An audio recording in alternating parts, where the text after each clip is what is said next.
Hey there, Rush Nation. Mike Crook coming at you for episode 21 of Between the Pipes. And in this edition, we're going to kind of dive back into the season that has been thus far into December, now halfway through January, and kind of take a small stab at where we think the season could progress over the next few weeks, and also have a few announcements and other updates to give as well. So stay tuned.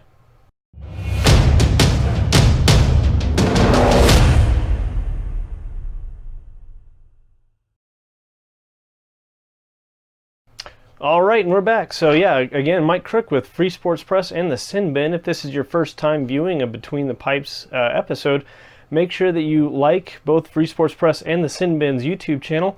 YouTube really loves those analytics, and it helps drive up viewership and helps our videos show up in all of your fun search results. So like the channel, or sorry, subscribe to the channel, like the video, share it out, and we'll all be greatly appreciative. So pressing on. So first things first, let's take a stab at where the Rapid City Rush are. About a month, a little bit over a month into the season. Everything kicked off last month in December, later than normal because of, well, COVID.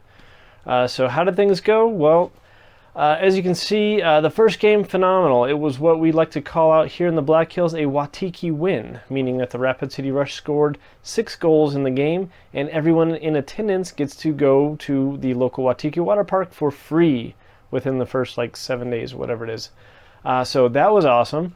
We just happened to be spectators for that home opener, and so we all enjoyed a fun night at Watiki because of that. So thank you, Rush.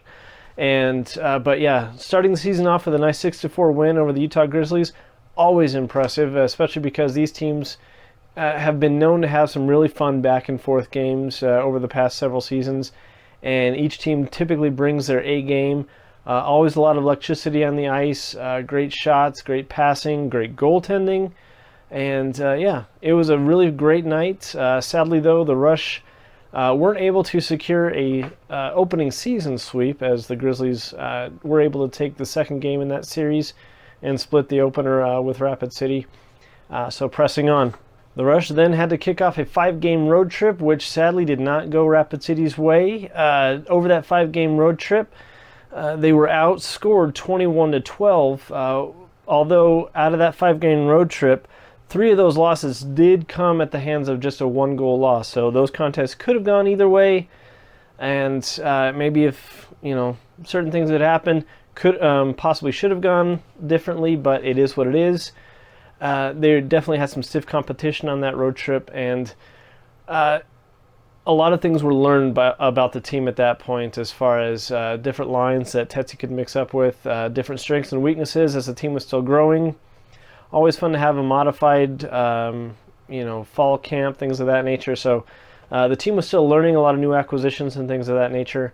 So after finishing up that 5-game roadie, which included some New Year's Day games, new into 2021 games, I should say, Rapid City returned to the friendly confines of the Rushmore Plaza Civic Center for a 3-game stint against the visiting Allen Americans, who were always tough. I don't care what year it is. The Americans just seem to know how to reload and always provide a great contest. And it's a really good, what I would call a good measuring stick on how you're doing as a team. If you can stack up well against the Americans or the Florida Everblades, teams like that, Stingrays, then you know you're doing well as a team so far. And Rapid City, they came out fired up with Allen during that first midweek game, and they came away with a 3-2 win, which was a very impressive win. But sadly, though, things kind of fell flat in the following 2 games, which we were in attendance for our granddaughter's 5th birthday on the 8th of January, which was also Nugget's birthday. A lot of fun celebrations had for that. However, the Rush did follow up. They came up on the short end of the stick on that one in both the Friday and Saturday contest, losing 4-2 respectively in each night. A lot of good takeaways from that, though, is that there was a lot of fight in that team. I mean, they did not put up with anything. There was a lot of penalty minutes that were going on. So kudos to the Rush as far as standing tough, backing up their players and their backing up their teammates, and really being an aggressor and not just kind of being lackadaisical about things. Yeah, sometimes, the hockey gods don't shine on you, the pucks don't bounce in your favor, So sometimes you just get those goals that just kind of slip away from you, but it is what it is. So what do you do after a couple back-to-back losses against Allen? You got the visiting Tulsa Oilers coming into town, and Tulsa also not a cakewalk. This is a good team, solid team, and they've got a pretty good roster. And it showed in that first game of this 3-game series because they lit up Rapid City and came out with a 4-1 win to open things up. Things were looking bleak. Is Rapid City just going to continue to fall down this slide, have another 5, 6, 7 game slump, or are they going to rise to the occasion? Well, game 2 in the series showed that they're going to rise to the occasion. They came out with a 3-1 win, and the team skated really well. There was a lot of crisp passing, and the shots on net were poignant. I mean, they took advantage of the opportunities that Tulsa gave to them. So with the series tied up at 1 apiece, final game of the series on a Sunday, we happen to win tickets to that one. Thank you again to our employer for that one. Kudos. So we enjoyed that one as spectators, and we got to see a lot of a one-sided affair. Not in Rapid City's favor. Tulsa peppered that net. And my goodness, Rapid City's netminder, man, he had his hands full. And I'm not going to try and pronounce your name because I always kill it every time. So my apologies. But you were on fire. And you have to check this out right here. Here's a highlight from that game. This save was phenomenal. And I think that really helped set the tone for this game because Rapid City was outshot nearly 2-1. And this thing could have been another annihilation in not in Rapid City's favor. But netminding defense stood tall. Saves like this, amazing. And looking at the replay on my phone, and I would have bet dimes to donuts that this goal, which is initially waved off but under review, would have been reversed and the goal would have counted. But thank you to the refs for actually getting a call that I felt was pretty spot on. The goal was waved off, and this ended up being the #1 play of the week, I think, for the ECHL this last week. Amazing. So, yeah, can't get enough of this highlight. It's phenomenal. So where do we go from here? Well, the Rush are going to be hosting the Utah Grizzlies for a 2-game weekend series, which is also going to kick off the Black Hills Stock Show. So Saturday night, they're going to be sporting their Stock Show unis, which are really awesome. We've seen all the mock-ups. They've been advertised all over the big screen, all over the Rush's website. Really cool. And I believe that they're up for auction, if I remember right. I don't know, maybe not. But yeah, if you have nothing going on this weekend, I guarantee you that Utah Rapid City, always a great series, and final home games before they go on their Stock Show road trip. And it's going to be another great contest because right now Utah, they're in a little bit of a slump right now. I think they're like, 0-1, 1-0, something like that in the last few games. But they are still sitting at, I believe, 3rd in the Western Conference standings, tied for points with Wichita, but Wichita has some games in hand on them. So, yeah, good contest, and should Rapid City be able to sweep that series, look out, because that'll set up for a really amazing road trip, because they're going to have their hands full on this one. So for the Rush's annual Stock Show road trip, it's going to kick off with a 3-game series at Wichita. Always a tough contest. Those Thunder, I can't say enough good things about them. They've got a solid roster, great net minding, great offensive presence. They've got speed on the ice. They've got strength. It's just a really all-around good team. You know, this is one of those teams that they're just right behind the Allen Americans as far as I can tell, as far as depth and what they can do to you on the ice. So a 3-game series against Wichita, that's going to be a telltale sign of where Rapid City's at in their progression during the season. You know, is this team going to be a playoff caliber potential team? Hard to say. Right now, they could go either way. But if you have a solid performance against Utah to close out the home series, and then a solid performance to start your roadie against Wichita to start your road trip, look out. They might put the rest of the league on notice with maybe taking 2 or possibly even all 3 games from Wichita. But let's not get ahead of ourselves on that one because you never know which team's going to show up. Following the 3-game stint against Wichita, they've got a midweek series, or a single midweek game against the Kansas City Mavericks. Also a tough team, but you never know. I mean, Kansas City is one of those teams that kind of like the Rush. You know, they come in spurts. You know, they have put together 3, 4, 5 solid games, and then they might fall off for a bit. So they're kind of they're kind of in the same boat as Rapid City is right now. They've got a couple good games, solid wins under their belt. Where are they going to be by the time Rush come to town? Who knows? But it definitely could be a fun game to watch. And finally, to wrap up the road trip, is a pair of games against the Indy Fuel. very tough team.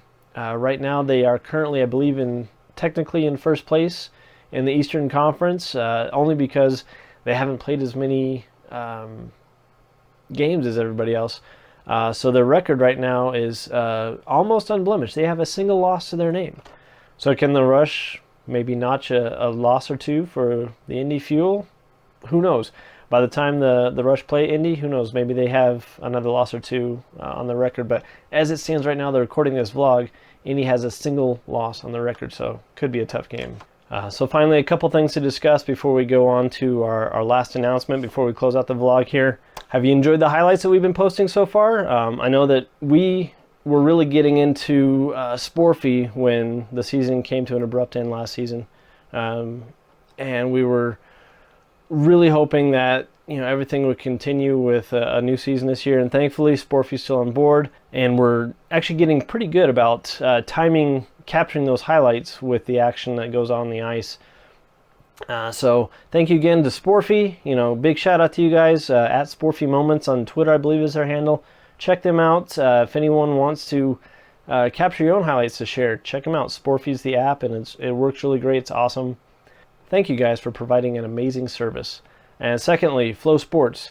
That's where we've been checking out all the action for the Rush when they're on the road, or when we just can't actually get out to the arena to watch the game live because we have another obligation going on. So we've usually got the game going on our phone, and in conjunction with the Sporfie app, when we see something awesome happen, we still can get it timed out pretty well where we have a fairly good shot at getting that highlight captured that we can then share out on social media. So shout out to FloSports as well. And while this video isn't sponsored by either of those organizations, I wouldn't be opposed to picking up a sponsorship. So hey, if either of you guys want to sponsor the vlogs going forward, Between the Pipes, we would love to have you on board. Give us a shout. And one last bit of information is, it was brought to our attention last night that a member of the Sinbin family is no longer with us. Ronald Haggood, who was a writer and I believe a photographer as well for the Birmingham Bulls in the SPHL. It is with deepest condolences that we send out to his family, friends, colleagues, coworkers, anyone that knew him. I never had a chance to actually interact with him, but I have read his work on the Sinbin website, and he will be greatly missed. So, cheers to you and Godspeed. So now one bit of information before we close everything out. This is actually going to be the very last Between the Pipes video that is both published out to the Sinbin channel and the Free Sports Press channel on YouTube, respectively.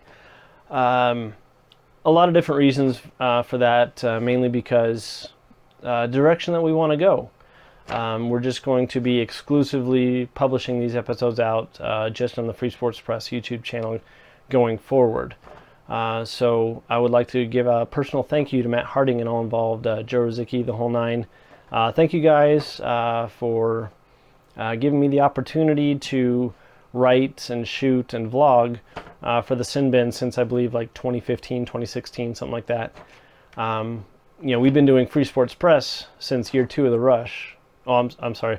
We've been doing Free Sports Press for a long time before that, but we've been covering the Rush since their second year of existence, and we were brought on into the Sinbin fold to contribute to them as well. So we've been dual publishing our articles and photography and whatnot since roughly 2015, 2016.